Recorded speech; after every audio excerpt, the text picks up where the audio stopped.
Hey guys, it's me, Caitlin, and welcome to part 2 of my horse buying series. So in the previous part 1, we talked about your criteria, how to make a list of what you're looking for and the type of horse you want. So you should already have that finished, which is going to make sorting through sale ads much easier. So in this part, we're going to be talking about interpreting sale ads, how to look through sale ads to get to your next step. So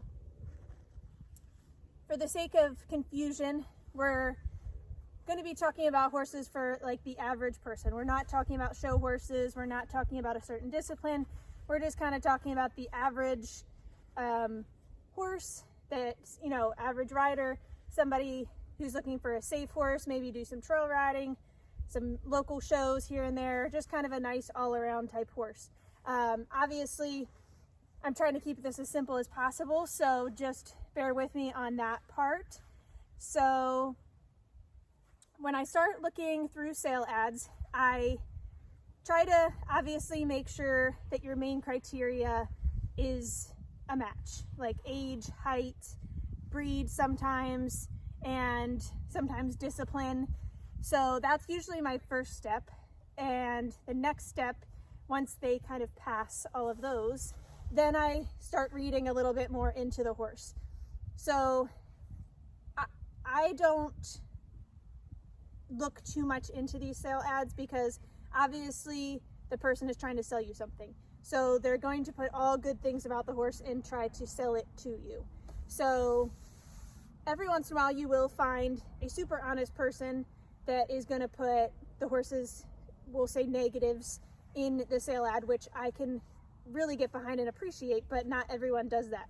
So we're going to talk about some certain words or verbiage that might come up in these ads.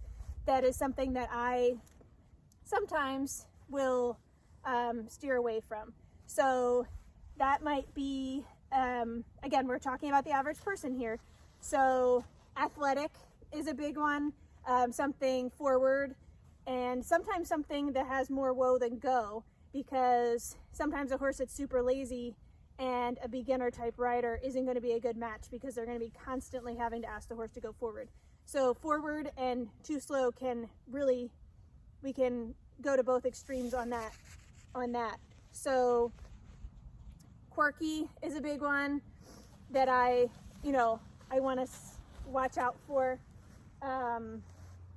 And a couple other ones that I can think about, something that's not for beginners. Why is it not for a beginner? Obviously, some people will say, needs an intermediate or advanced rider.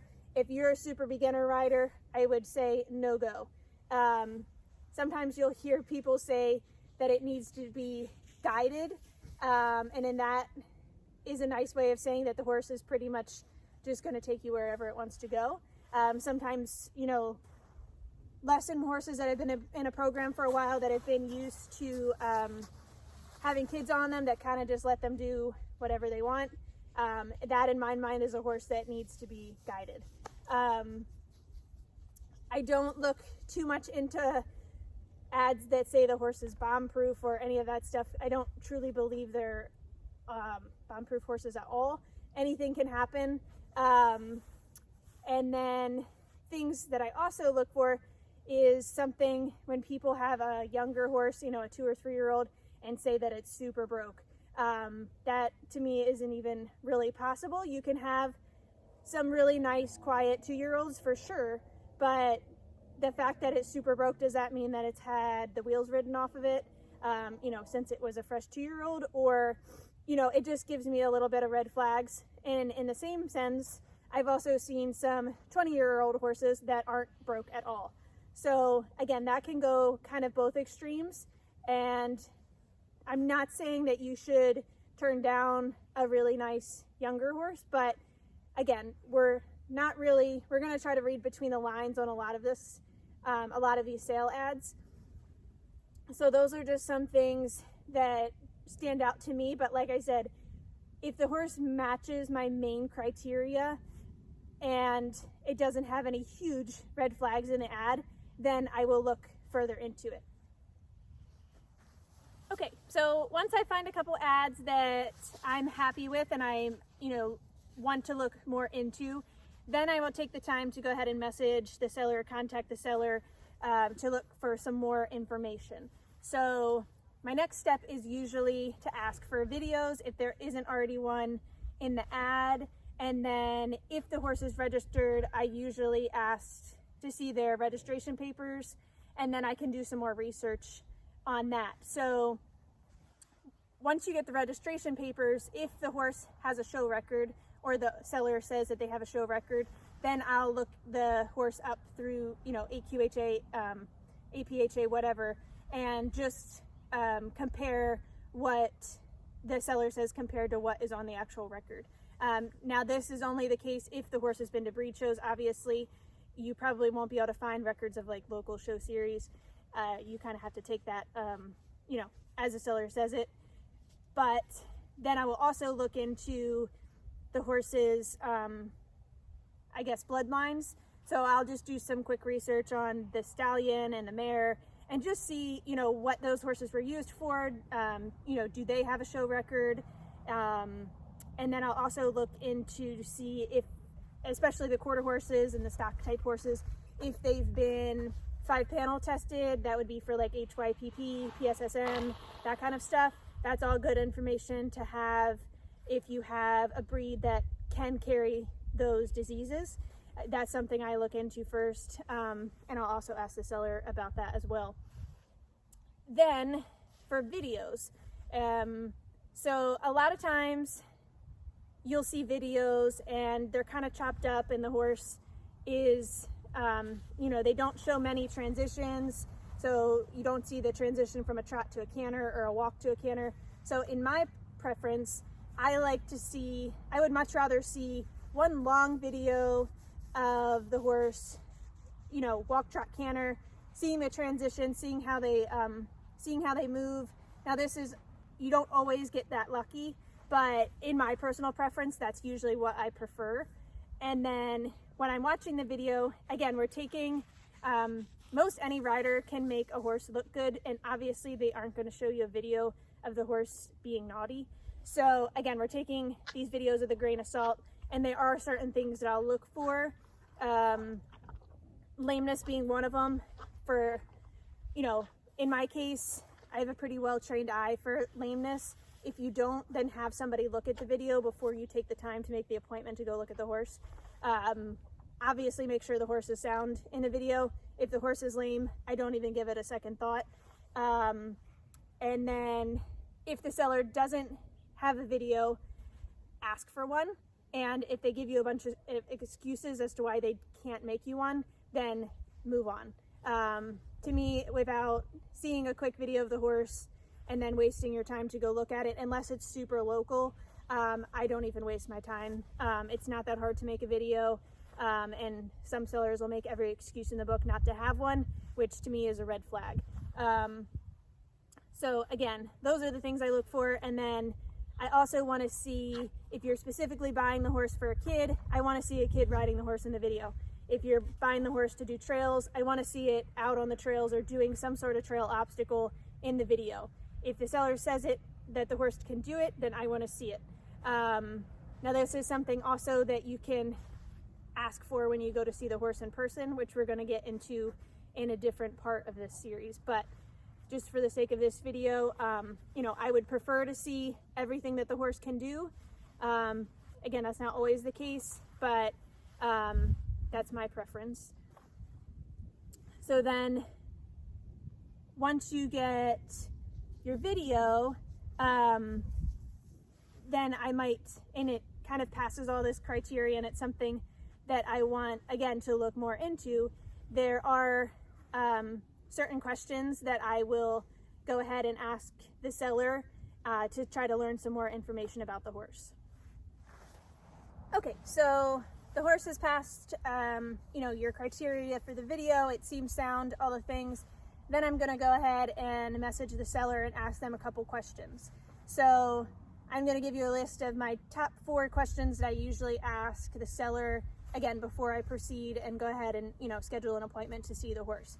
So number 1, does the horse have any vices? and do they have any maintenance, and what is their medical history. So again, the seller, sometimes they're not always honest about this stuff, but it is beneficial to ask. Again, this is why we always do pre-purchase exams when buying a horse, but we're going to say that the sellers that we're talking to are going to be pretty honest. So again, if the horse comes back and it's a cribber, or it has maintenance, you need to really think about that and see if it's something that you're willing to take on. If it's not, then the horse gets taken off the list. Number 2, how long have they had the horse, and why are they selling? So I'm pretty leery of horses that people haven't had for a long time. In my opinion, that usually means that they bought the horse to, more or less flip it for a resale. I would much rather buy a horse from somebody that's had it for a while, knows the history, that sort of thing. Again, I wouldn't totally take it off the list, but I would be a little bit more leery of a horse that somebody has had for 3 months versus something that somebody has had for a couple years. I want to know as much history about the horse as I possibly can. So that's kind of an important question in my opinion. Number 3 is going to be, what's the personality of the horse like? If it's a mare, ask the seller how she is when she's in season. Are they easygoing? Do they spook? All this stuff. Again, sellers don't have to be completely honest about this, but we hope that they're going to be. So I do like to know the horse's personality. Do they like attention, or do they, prefer to be off by themselves? Are they, super cuddly? Do they love to be groomed on? Those are important things that you're going to have to think about and see if it's going to work for your situation and what you're looking for specifically. And then the last question I usually ask is, how does the horse live, basically? Do they live outside 24/7? Do they live in a stall 24/7? Are they happier in or out? Do they absolutely despise being in a stall? Are they super easy keeper? Are they a hard keeper? Barefoot, shoes? Do they need special shoes? Those kind of things, because that's going to make a huge difference when you bring the horse home. Are you boarding it at a facility where the horse, is turned out on a 50-acre field and it's a super easy keeper and gets fat off air? Then you're gonna have to worry about founder. It's gonna have to wear a muzzle, or quite the opposite. Is it a super hard keeper that you're planning on keeping out, in a group of horses, and is it going to get chased off the round bale all the time? So think about, when you bring the horse home, what kind of scenario you have to keep the horse, whether you're boarding, keeping it at home, and then as far as, are you willing to put a set of 4 shoes on it, every 6 weeks, or do you want something that's kept barefoot? Those are really important questions that's going to, make a difference when you find a horse that you like. You need to think very, a lot about what you're willing, what's a deal breaker and what's not. And I think those are important questions to ask. And then, if it's a hard keeper, are you willing to spend, the extra money to give it extra grain or supplements and all of that good stuff? Most boarding facilities are going to have a cap at the amount of grain that they feed the horse, so you might have to spend money on extra grain on top of your board, or you might have to spend money on buying, extra hay or special hay just to add some more weight to this, weight to the horse or whatnot. So think about that as well, as far as a budget standpoint. So those are usually the top 4 questions. I mean, there are a ton of, those are probably going to lead up to other questions, but those are the top 4 that I usually will ask the seller next. And then again, at that point, I make the decision, is this horse worth it to me to go look at in person? So ultimately, like I said, you kind of have to read between the lines on a lot of these sale ads. The sellers are trying to sell you something. and you know, the sellers are trying to sell you something, and it's not very hard to make a horse look really good in pictures or look really good in a video, and obviously they're not going to show you a horse being naughty. So really look at, you know, look past the pretty parts of it, look at the conformation of the horse, you know, ask yourself, is this a horse that I can see myself living with for, you know, its lifetime, or do you see yourself riding the horse? Is it something, you know, you can visually see yourself getting along with? So again, I hope this kind of helps you start sorting through ads. And in part 3, we're going to be talking about what to look for when you make the appointment to go see the horse in person. So thanks for watching. And as always, if you have any questions about anything in this video or anything you want me to go into further detail on, please you know, send me a message or an email, and I would be more than happy to go into further depth. So thanks for watching, and I'll talk to you later.